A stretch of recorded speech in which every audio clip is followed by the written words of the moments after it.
Hello बच्चों, कैसे हैं आप सब। उम्मीद है अच्छे होंगे।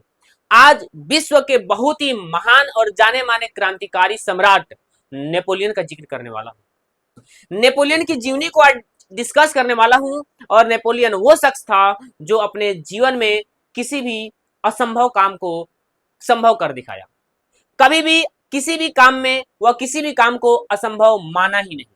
दुनिया में कोई भी काम, कोई भी युद्ध लड़ा और नेपोलियन उस युद्ध में हमेशा जीत कर आया। नेपोलियन वो सम्राट बना जो विश्व के इतिहास में एक अलग अपना नाम रखा। आइए हम उसी नेपोलियन का जीवनी को डिस्कस करने वाला हूं। ये जो आपको दिख रहा है ये वही नेपोलियन है जिसके बारे में मैं बताने वाला हूं। ये नेपोलियन बहुत ही क्रांतिकारी सम्राट बना जब यह फ्रांस का राजा बना। याद रखेंगे, ये जो नेपोलियन है, नेपोलियन का जन्म और जीवनी को डिस्कस कर लेते हैं। थोड़ा उसकी जीवनी को डिस्कस करने से पहले इसके बारे में बता देते हैं एक बात और, कि नेपोलियन कहता था कि इस जीवन में कुछ भी असंभव नहीं। असंभव उसी लोगों के साथ होता है जो करना नहीं चाहते हैं। आपके भी जीवन में कुछ ऐसी चीजें दिखाई दे रही होगी जो आपको लगता होगा असंभव है, लेकिन नेपोलियन की जीवनी को पढ़ने के बाद आपको एहसास हो जाएगा कि दुनिया का कोई भी काम असंभव नहीं है। सब कुछ संभव है। अगर मन में इरादा हो तो सब कुछ संभव है। आइए नेपोलियन की जीवनी को देख लेते हैं कि आखिर नेपोलियन की जीवनी क्या कह रहा है। ये जो नेपोलियन है, नेपोलियन का पूरा नाम होता है नेपोलियन बोनापार्ट। नेपोलियन वो शख्स था जो कभी मुश्किलों से हार नहीं माना। नेपोलियन का जो जन्म होता है 15 अगस्त 1769 ईस्वी में अजासियो नामक एक शहर में होता है। नेपोलियन का जन्म 15 अगस्त 1769 ईस्वी में अजासियो नामक शहर में होता है। और नेपोलियन के पिता का नाम कार्लो बोनापार्ट था। नेपोलियन के पिता का नाम कार्लो बोनापार्ट था। और ये जो नेपोलियन था 8 भाई बहन थे। नेपोलियन 8 भाई बहन थे, ठीक है। और अपने भाई बहन में सबसे तेज तरार और शातिर नेपोलियन था।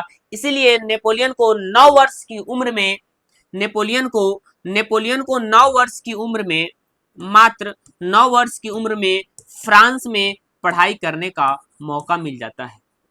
फ्रांस में नेपोलियन को पढ़ाई करने का मौका मिल जाता है और नेपोलियन फ्रांस में जाता है, पढ़ाई करता है। आइए उसकी और जीवनी को जानते हैं। जैसे कि यहाँ लिखा है कि नेपोलियन एक महान राजा बना। और इस राजा की कहानी जब जानोगे तो आपको अंदर एक भावना जगेगा कि जब दुनिया में बड़े बड़े सम्राट असंभव को संभव कर सके, नेपोलियन जैसे एक सिंपल इंसान था, एक बड़ा सम्राट बन गया। क्या एक आम इंसान बड़ा सम्राट जैसा काम क्यों नहीं कर सकता। लिखा है नेपोलियन के पिता कार्लो मार्क्स था। नेपोलियन का विवाह मेरी लुई से हो जाता है। नेपोलियन की पत्नी का नाम मेरी लुई होता है। और एक समय की बात होती है, किसी युद्ध के सिलसिले में उसको अर्थात नेपोलियन को अल्पस पहाड़ को पार करना होता है। नेपोलियन अपने सेना के साथ दृढ़ संकल्प के साथ निकल पड़ता है। और अल्पस पहाड़ पार करने से पहले जब वह उस जगह पे एंट्री करता है उसके करीब, तो वहां पर एक बुढ़िया से मुलाकात होती है।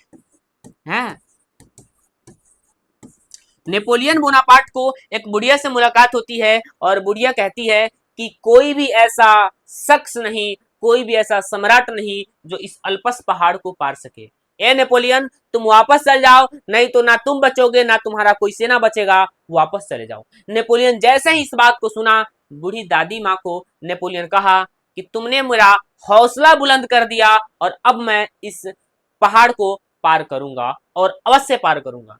क्योंकि नेपोलियन का कहना था कि जितने भी असंभव काम हैं, उसे असंभव काम को करने में बड़ा रुचि आती थी।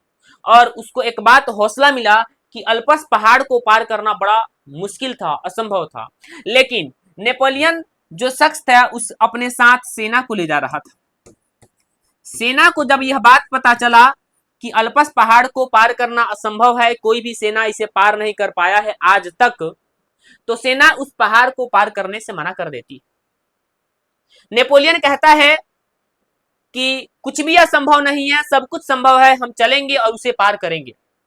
यहां से काफी दूर चलने के बाद किसी भी तरह से नेपोलियन अपने सेना को मना लेता है वहां चलने के लिए, और नेपोलियन का सेना उसके साथ अल्पस पहाड़ को पार करने के लिए चल देती है। और कुछ समय चलने के बाद नेपोलियन की सेना को पता भी नहीं होता है और वो अल्पस पहाड़ में इन कर जाती है, यानी कि अल्पस पहाड़ वाली क्षेत्र में इन कर जाते हैं। कुछ समय बाद नेपोलियन की सेना जब नेपोलियन से पूछती है कि क्या हम लोग अल्पस पहाड़ के करीब हैं या उसे पार कर गए, नेपोलियन कहा कि नहीं, अभी अल्पस पहाड़ हम लोगों से काफी दूर है, जबकि वह नेपोलियन की सेना और नेपोलियन उस पहाड़ को पार कर रहा था। कुछ समय बाद लगभग 2 से 3 दिन तक लगातार चढ़ाई की गई और वक्त एक ऐसा आया जब नेपोलियन और नेपोलियन की सेना उस अल्पस पहाड़ को पार कर लेती है।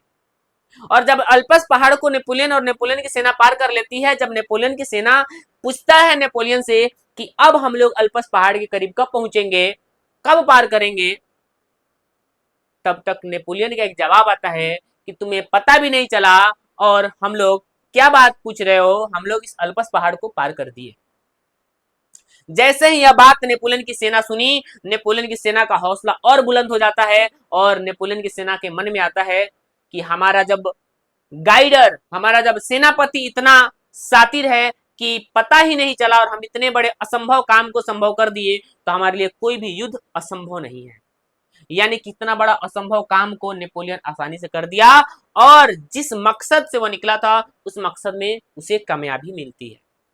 आपके भी जीवन में ऐसे बहुत सारे मोड़ आएंगे जब आपको लगेगा कि अब ये चीज हमसे असंभव है, बट उसे लगातार करते रहिए, जरूर संभव है। और अंततः